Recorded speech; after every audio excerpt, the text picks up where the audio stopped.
Right? But you're very intellectually curious. But I mean, do you see a piece in the New York Times and does it make you think, gosh, okay, this person did something unique. Why did they do it? How does this fit into the grand scheme of things? I mean, can you tell me a little bit about your thought process? Well, I'll give you, here's an example. I was walking through the Chelsea market on the weekend. I run into... This past weekend? Yeah. So we have like a new Malcolm Gladwell idea? This is a new Malcolm Gladwell idea. Unfolding before our eyes. Very exciting. This is just off the boat.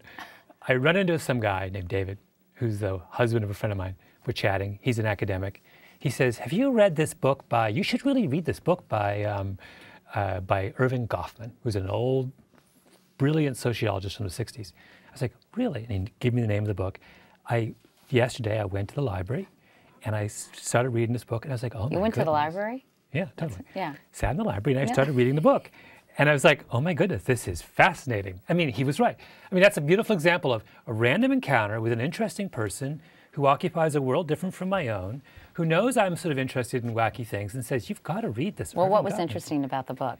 It's all about, it's a guy who's really interested. Irving Goffman studied many things, but he was very interested in the way people communicate.